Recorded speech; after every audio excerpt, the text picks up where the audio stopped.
Probad y ved, historias de fe y fidelidad, rescatados para servir. Yo nací en la iglesia adventista, tengo 42 años y toda mi vida siempre he cuestionado el sábado y el diezmo. Cuando cumplí 18 años decidí ir a trabajar. Yo trabajaba sábados, domingos, feriados. Entonces en ese momento, cuando tenía 22 años, conocí a mi esposo y 3 años y poco después nos casamos. Yo era ateo antes de conocer a Mima, mi esposa. Y cuando nos conocimos, ella empezó a hablarme de Jesús y de la Biblia. Y entonces él se bautizó y yo me bauticé con él el mismo día. Mi madre siempre me decía, hija, devuelve tu diezmo. Yo le decía que no, mamá, cuando sobre lo haré. Llevé eso conmigo a mi matrimonio y usé mucho lo que dice en Corintios, que tenemos que dar lo que está en nuestro corazón. Yo siempre usaba eso y entonces nosotros decidimos ser fieles en el diezmo, devolver el diezmo. Fue ahí que entregamos 2, 3, 4 meses y llegó un momento en que la cantidad que debíamos en nuestras cuentas era exactamente la cantidad del diezmo, hasta que tuvimos la pérdida de nuestro apartamento en 60 días. Mi esposo perdió la cuenta que era gerente. 20 días después mi hermana descubrió que tenía cáncer de mama. Y otros 20 días después, mi madre también descubrió que tenía cáncer de mama. Perdimos un apartamento que teníamos. Perdimos un auto que teníamos. Perdimos nuestro trabajo, la relación laboral que teníamos. A partir de entonces las cosas solo empeoraron. Y ahí cuestioné a Dios, ¿pero por qué? ¿Qué esperas de mí?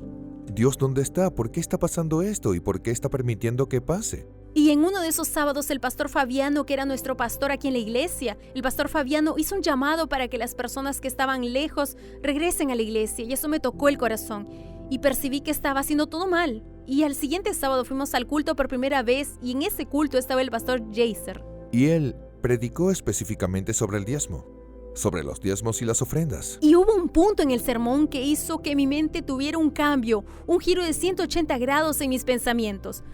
Para el tiempo que haya persecución, cuando tengamos que pasar por momentos difíciles, si tengo que dar mi vida, lo haré. La cuestión es cuando te dicen que no quiero tu vida, quiero la vida de tu hijo.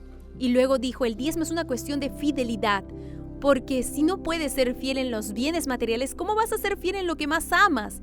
Eso se me quedó grabado en la cabeza. Regresamos a casa y ese día no dije nada a mi esposo. Al otro día oré a Dios y nos sentamos a conversar.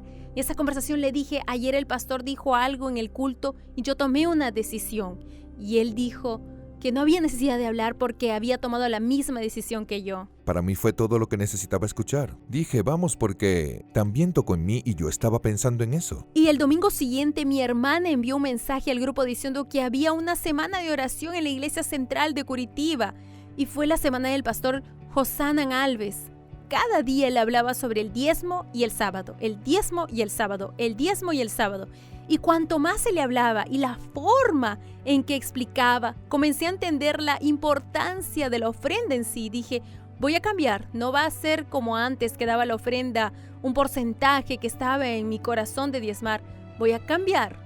Daré el 10% de mis primicias de todo en mi vida. Nosotros nos comprometimos no solo con Dios, sino entre nosotros en casa, a asumir cargos dentro de la iglesia, a participar más eficiente en la obra y estar más involucrados con la iglesia, algo que nunca hicimos por muchos años. Yo devolviendo el diezmo es una bendición. No soy yo buscando bienes materiales, no soy yo buscando el milagro de Dios. La palabra correcta es rescate, porque fue un rescate. Creo que pasamos por todo esto para que Dios nos rescate, para que Dios nos toque y diga así: mira, todo lo que tienes viene de mí, y todo lo que tenías ya salió de mí, y todo lo que tienes que vas a construir será de mí.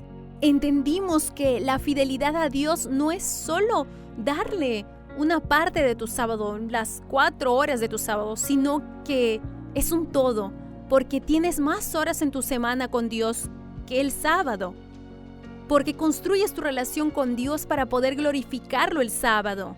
Entendimos que la fidelidad es un todo, sin esperar que Él te dé nada a cambio. Para mí, fidelidad a Dios es la dependencia de Él, es saber que todo viene de Él y que no somos nada sin Él. Ha llegado el momento que adoremos juntos a través de los diezmos y de las ofrendas.